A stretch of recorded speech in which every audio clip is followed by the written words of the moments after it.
सभी दोस्तों का बहुत बहुत स्वागत है। दोस्तों, आज के वीडियो में आपको दो महत्वपूर्ण ज्ञान मिलेगा।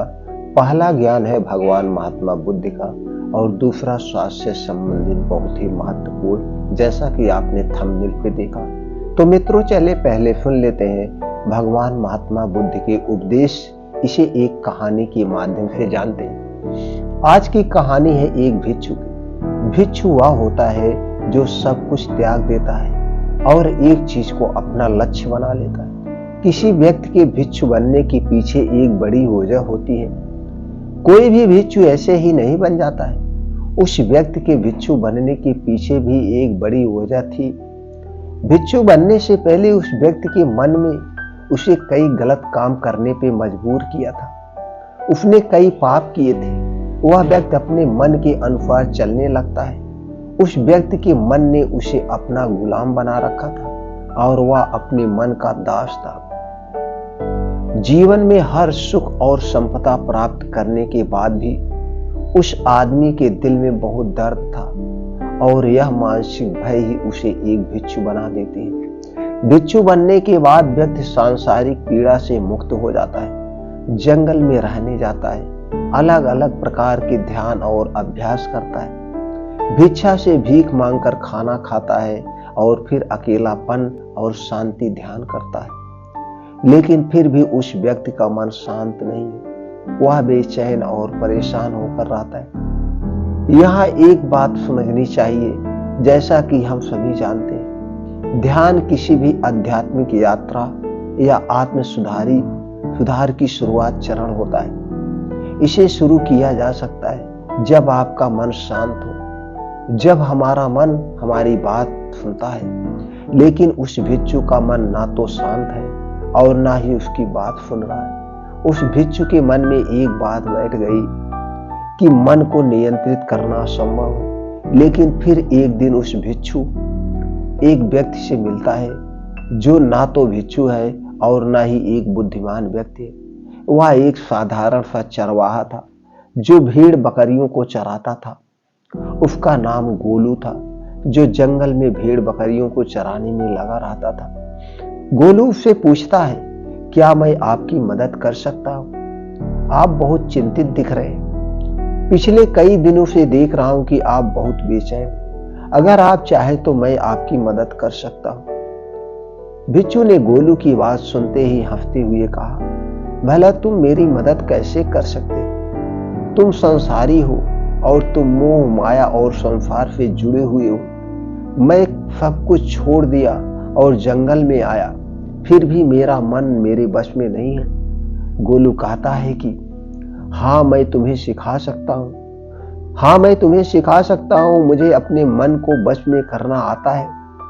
वह चरवाहा कहता है, मन को बस में करने के लिए सभी वस्तुओं का त्याग करने की आवश्यकता नहीं है, ना ही जंगल में आकर रहने की जरूरत है। मन को बस में करने के लिए बस एक चीज को छोड़ना सबसे जरूरी है। वह भिक्षु उस चरवाहे से पूछता है, वह एक चीज क्या है? चरवाहा कहता है, वह एक चीज है गलत जानकारी। आज तक हमारे भीतर जो भी जानकारी गई है, उसी ने हमारे मस्तिष्क और मन का निर्माण किया। सन्यासी उस चरवाहे से पूछता है, परंतु वह कैसे? वह चरवाहा समझाते हुए कहता है, मान लो तुमने आज तक अपने जीवन में सेब का फल नहीं खाया है, तुम्हें सेब के स्वाद के बारे में कुछ भी नहीं पता है, तो क्या तुम्हारा मन कभी सेब खाने को कर सकता है? नहीं ना। इसलिए हमारे मन का निर्माण जानकारी से होता है। वह सन्यासी चरवाहे की बात से प्रभावित हो जाता है और कहता है, क्या तुम मुझे थोड़ा और विस्तार से बता सकते हो इसके बारे में?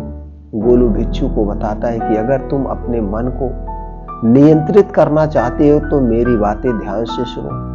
तुम अपने मन को नियंत्रित कर सकते हो जब तुम अपने मन की जड़ों को देख पाओगे।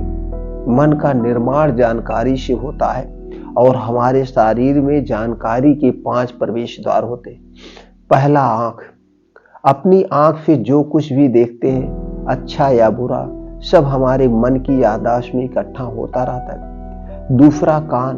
जो कुछ भी हम अपने कानों से सुनते हैं, हमारे मन में वैसे ही बीज के रूप में बोया जाता है। तीसरा है जीभ, जिस भी चीज का स्वाद हम ले लेते हैं वह हमारे मन की याददाश्त में अंकित हो जाता है। चौथा है नाक, जो एक बार सूंघ लेते हैं, चाहे वह सुगंधित हो या दुर्गंधित, वो हमारे मन में दर्ज होता है। और पांचवा है स्पर्श, जिस चीज को हम एक बार छू लेते हैं, स्पर्श कर लेते हैं, उसकी याददाश्त हमारे मन में कहीं ना कहीं अंकित हो जाती है। इन 5 और शारीरिक द्वारों से जो भी जानकारी हमारे अंदर प्रवेश करती है वह जानकारी बीजों के रूप में जमा होती जाती है और धीरे धीरे वृक्ष बनते हैं। हमारा मन मिट्टी की तरह है जिसमें बीज बोए जाते हैं और हमारी बुद्धि बीज बोने वाले किसान की तरह है। अगर हमारी बुद्धि गलत जानकारी के बीजों को सही जानकारी के बीज समझकर वो बो देगी और भविष्य में जब वह बीज वृक्ष बनेगा तो भविष्य में वह पेड़ खराब फल देगा। हमारा मन एक उन्नत के काबिल किसी खेती की तरह है जिसमें हम जो भी बीज बोते हैं वह हमारे अंदर उग जाते हैं। जैसे कि एक किसान ध्यान से सही बीज चुनकर उगाता है ताकि उसकी फसल भरपूर और फलदार हो। हमें भी अपने मन को सच्चे और सकारात्मक विचारों से सहाजने की जरूरत है और इसे संजोने की जरूरत होती है। जैसे कि एक माली अपने उद्यान की देखभाल करता है, हमें भी अपने मन की देखभाल करनी चाहिए। सच्चे विचारों, अनुभवों और जानकारियों से इसे पोषित करके इस तरीके से हम अपने अंदर एक समृद्धि, भावनाओं, समझदारी और विकास के वृक्षों को खूबसूरत से फूलने देते हैं। तुम्हारा मन तुम्हारे बस में इसलिए नहीं है क्योंकि तुमने पहले से ही अपने मन में बहुत सारे गलत बीज बो रखे हैं और अब वह बीज बड़े वृक्ष बन चुके हैं। वह सन्यासी उस चरवाहे से पूछता है, अब मैं क्या करूं, क्योंकि अब तक मैंने बहुत सारे गलत बीज बो डाले हैं और मैं उन्हें उखाड़ भी नहीं सकता। गोलू भिक्षु से कहता है, तुम अब तक अज्ञानता और अनजाने में गलत बीज बो रहे थे, लेकिन अब से सच्चे मन से सही बीज बोना शुरू करो। अगर अंदर हजारों गलत बीज हैं तो क्या हुआ, अब तैयार हो जाओ लाखों सही बीज उगाने के लिए। तुम्हें बस ध्यान देना होगा, यह देखना कि इन 5 द्वारों के माध्यम से तुम्हारे अंदर कौन सी जानकारी जा रही और वो जानकारी आ रही है वो सही है या गलत है।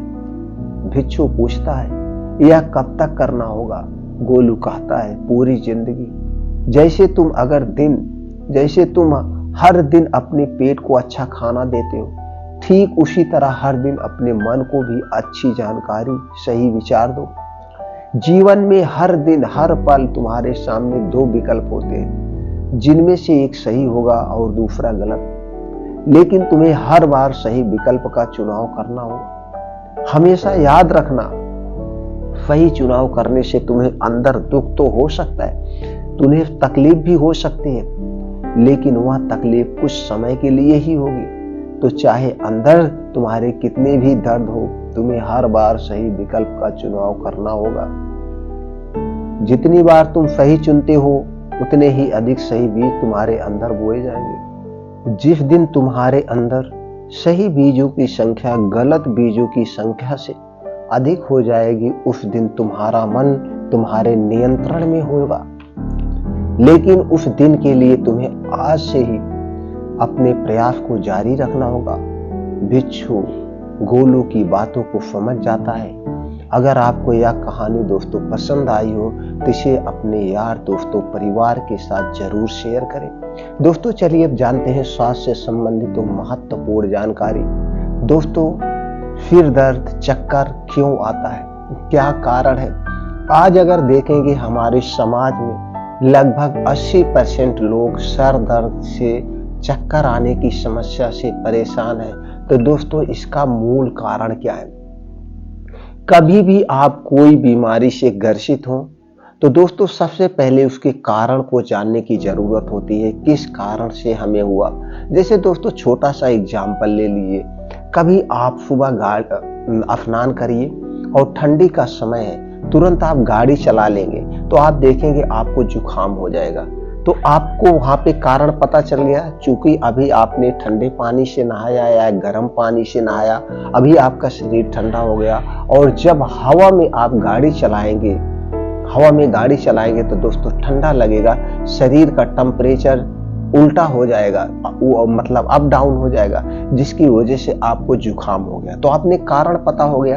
अब इस कारण को अगली बार नहीं करेंगे तो फिर जुकाम आपको नहीं होगा, या कभी कभी जब मौसम चेंज होता तब हो जाता है। तो इसी तरह से दोस्तों ये जो सर दर्द होता है, ये चक्कर आता है, ये हमारे पेट की खराबी से होता है। जब हमारे पेट में गैस एसिडिटी बनती है, कब्ज होता है, अपच होता है, खाना ठीक से नहीं पचता है, तभी ये होता है। अब ये खाना गैस एसिडिटी क्यों होता है? जब हम बहुत ज्यादा तली भुनी खा लेते हैं, या उल्टी चीजें कोई चीजें खा लेते हैं, या बाहर की कोई चीजें खा लेते हैं जिसके बारे में हमें नहीं पता है ये किन किन चीजों से बना है, कैसे बना है, साफ सफाई से कैसे बना, ये होता है। तो दोस्तों इसे जानने के लिए आपको थोड़ा सा अपने शरीर के बारे में जानना होगा। जैसे ये दोस्तों हमें ये देखना होगा हमारा शरीर किससे बना है। दोस्तों हमारे शरीर में 3 दोष पाए जाते हैं, वात दोष, पित्त दोष और कफ दोष।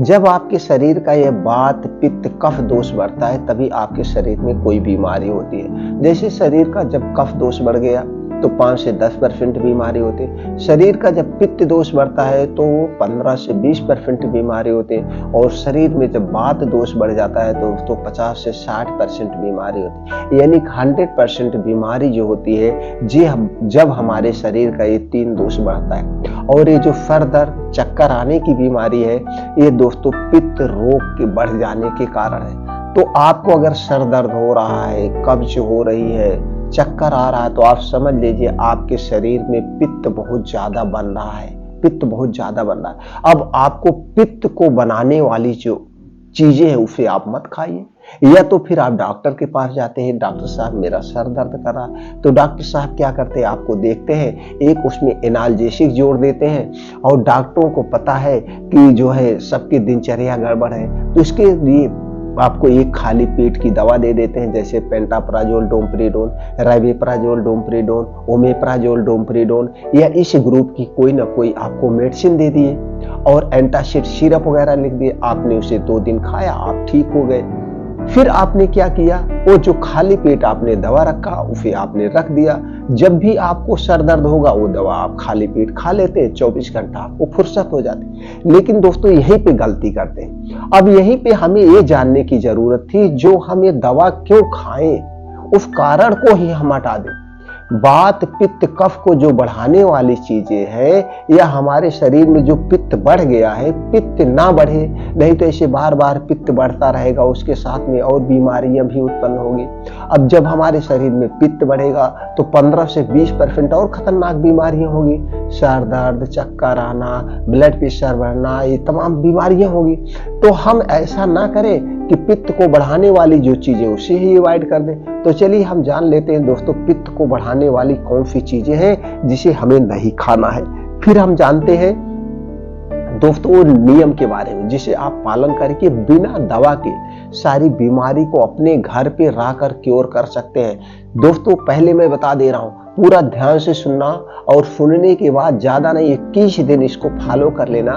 21 दिन में आप देखना किस तरह से आपकी शरीर की कायाकल्प हो जाएगी, जो छोटी मोटी बीमारियों सतह ठीक हो जाएगी और बीमारी आपको होगी नहीं। तो दोस्तों पित्त को बढ़ाने वाली जो चीजें, चलिए उसको जान लेते हैं। चीनी से बनी हुई कोई चीज हमें नहीं लेना है। चीनी दोस्तों बनता तो गुड़ से है, गन्ने से ही है, लेकिन इसमें प्रोसीजर किया जाता है, इसमें कुछ केमिकल मिलाए जाते हैं, जैसे एक प्रकार का इसमें सल्फर भी मिलाया जाता है, वही सल्फर जो गोला बारूद में पड़ता है। तो सल्फर क्या है, एसिडिक है, एसिडिटी बनाता है, और चीनी को पचाने में हमारे पाचन तंत्र को बहुत ज्यादा मेहनत करना पड़ता है, जल्दी डाइजेस्ट नहीं होते हैं। इसलिए हमें चीनी से बनी हुई कोई वस्तु नहीं लेना है।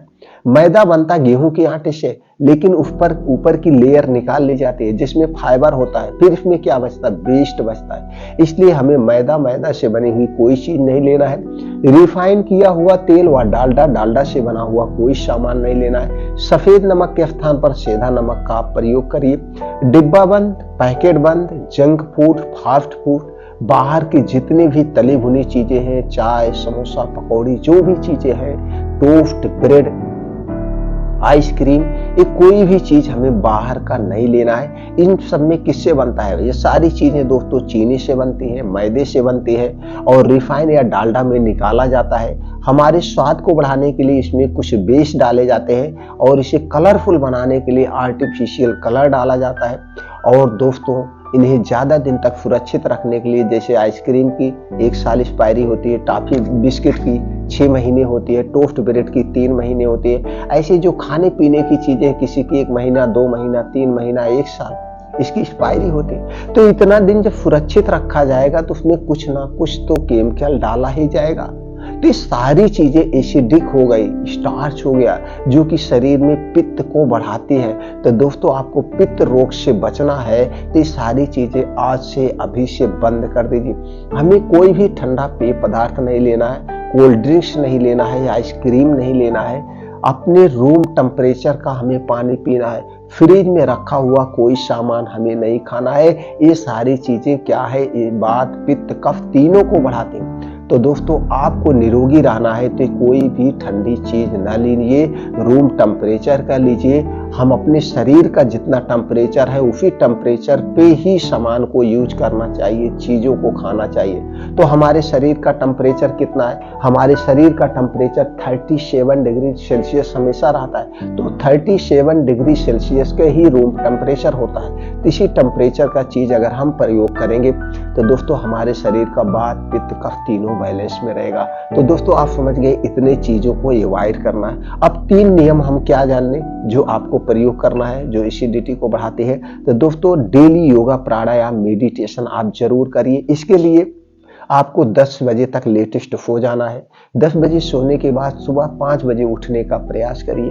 5 बजे उठने के बाद अगर आपको गैस, कब्ज, एसिडिटी रहती है, आपका पेट साफ नहीं होता है, तो 1 से 2 गिलास गुनगुना बासी मुंह आप पानी पीजिए।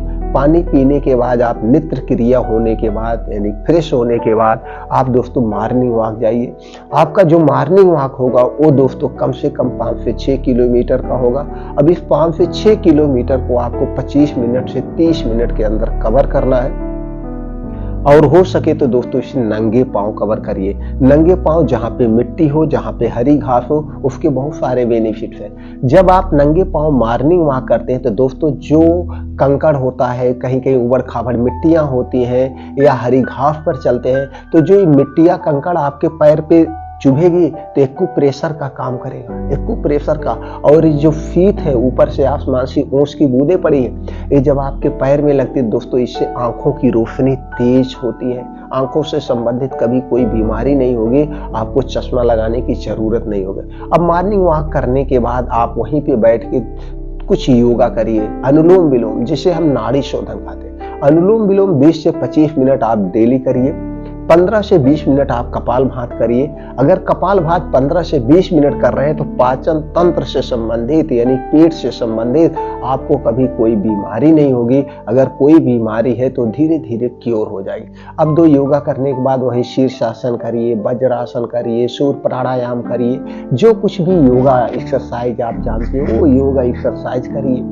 और वहीं पे बैठ के आपको 15 से 20 मिनट आपको ध्यान करना है। ध्यान, चिंता मुक्त जीवन जीना है, चिंता मुक्त जीवन जीना है। अब चिंता मुक्त जीवन जीने के लिए आपको ध्यान करना है, अपने सबकॉन्शियस माइंड को पॉजिटिव रखना है, हमेशा सकारात्मक सोच पे रखना है। अब ये डेली रूटीन में हो गया आपका 5 बजे से 7 बजे 2 घंटे का समय। आप ये 2 घंटे का समय अपने जिंदगी के लिए दे दीजिए दोस्तों, अपने स्वास्थ्य के लिए दे दीजिए। आप लिखित ले लीजिए, 28 दिन तक ये पालन करिए, आपको कोई बीमारी नहीं होगी। जो बीमारी है स्वतः धीरे धीरे क्योर हो जाएगी। अब ये करने के बाद आपको कुछ खाने के नियम का पालन करना होगा, क्योंकि ये जो मेरा शरीर है ये प्रकृति से बना है।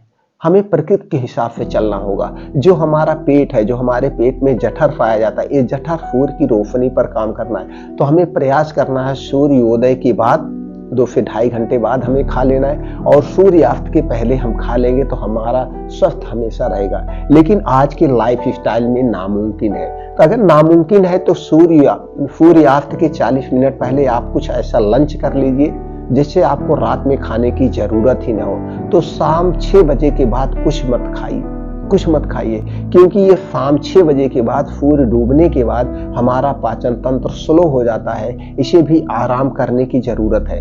जब ये आराम कर लेगा तो पूरा रात पे आपको अंदर से हीलिंग कर लेगा, अपने शरीर के सारे पार्ट को रिपेयर कर लेगा। इसलिए दोस्तों शाम के समय खाने का प्रयास न करें। हाँ, कुछ लोगों को पित्त प्रवृत्ति होती है, उनको पित्त ज्यादा बनता है तो खाने का मन करता है। तो दोस्तों बहुत ज्यादा खाली पेट भी ना रहना है, दोनों हिसाब से देखना है। जैसे आपकी प्रवृत्ति हो उस हिसाब से कर सकते हैं। अगर खा रहे हैं तो 7 बजे तक खा लें, कुछ ना कुछ, वो भी हल्का खाना, एक कोई सब्जी या साग, एकदम हल्का नाम मात्र खाना खा ले, जिससे आपको बढ़िया से भूख लगी है। तो ये करना है, ये नियम का पालन। और खाना खाने के नियम, पानी पीने के नियम, खाना खाने के क्या नियम है, पानी पीने के क्या नियम है, इससे संबंधित चैनल पर बहुत वीडियो पड़ी है, आप देख सकते हैं। फिर भी हम बता रहे हैं दोस्तों, खाना खाते समय हमें पानी नहीं पीना है। खाना खाने के 1 घंटे पहले, खाना खाने के आप दोस्तों 2 घंटे के बाद पानी पी सकते हैं। खाना खाते समय प्यास न लगे। प्यास क्यों लगती है? जब आप जल्दी जल्दी खाते हैं तो खाने को चबा चबा के खाइए।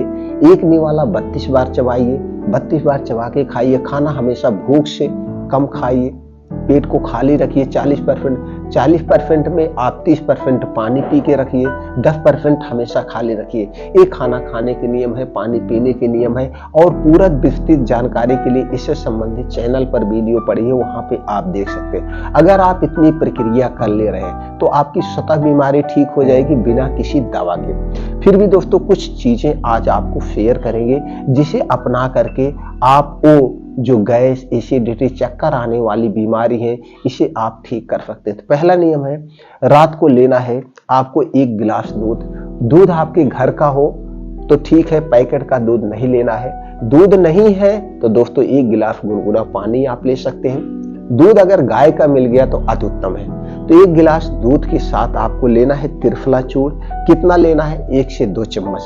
अब 1 से 2 चम्मच उस पर डिपेंड करता है आपको कब्ज ज्यादा रहती है, कब्ज कम रहती है। अगर लैट्रिन खुल के हो रही तो 1 चम्मच लीजिए, लैट्रिन खुल के नहीं हो रही तो 2 चम्मच लीजिए, 1.5 चम्मच। तो आपको त्रिफला चूर्ण और दूध रात को सोते समय, खाना खाने के 1 घंटे के बाद खाना है। और इस दूध और त्रिफला खाने के बाद कुछ खाना पीना नहीं है, 1 घंटे के बाद सोना है। इस बात को ध्यान। पहला उपाय आप कर सकते हैं, इससे खुल के आपका पेट साफ होगा। ये बात पित्त कफ तीनों को बैलेंस करेगा। गैस, एसिडिटी, कब्ज की समस्या से हमेशा के लिए छुटकारा देगा। इसके साथ साथ शरीर के बहुत सारी बीमारियों को ठीक कर देगा। दूसरा दोस्तों, एक मार्केट में मिलता है, किसी भी कंपनी की, अच्छी कंपनी का आप ले लीजिएगा, अभिपत्तिकर चूर्ण आता है। क्या आता है? अभिपत्तिकर चूर्ण। ये अभिपत्तिकर चूर्ण 1 चम्मच खाना खाने के 1 घंटा पहले गुनगुने पानी के साथ लीजिए। खाना खाने के 1 घंटा पहले गुनगुने पानी के साथ अभिपत्तिकर चूर्ण जब लेंगे, इससे आपको गैस, कब्ज, एसिडिटी, सर दर्द, चक्कर आना, सारी समस्याएं खत्म होगी। कितना दिन लेना है? 21 दिन। 21 दिन लेने के बाद आप बंद कर दीजिएगा, सब कुछ ठीक हो जाएगा। और विस्तृत जानकारी के लिए आपके कोई नियर में आयुर्वेदिक डॉक्टर हो, उनसे आप संपर्क करके आगे के डोज आप बढ़ा सकते हैं। आप देख सकते हैं। बस सर दर्द के कोई, जबकि सर दर्द कोई बीमारी नहीं है। सर दर्द बीमारी का लक्षण होता है, बीमारी के कारण होता है। या तो आपके शरीर में कोई इन्फेक्शन हो रहा है, आपके शरीर में कोई दोस्तों इन्फेक्शन बन गया है, या कोई बीमारी पैदा हो रही, तभी सर दर्द होता है। बाकी सर दर्द गैस, एसिडिटी की वजह से होता है। अगर गैस, एसिडिटी की वजह से सर दर्द हो रहा है तो ये बंद हो जाएगा। अगर आपके शरीर में कोई बीमारी उत्पन्न हो रही, उसके लिए हो रहा है, तो आपको फीवर भी होगा, तो आप किसी डॉक्टर से संपर्क कर सकते हैं। तो दोस्तों ये जानकारी ज्यादा से ज्यादा लोगों तक शेयर करिए। फिर मिलते हैं अगले वीडियो में नई जानकारी के साथ।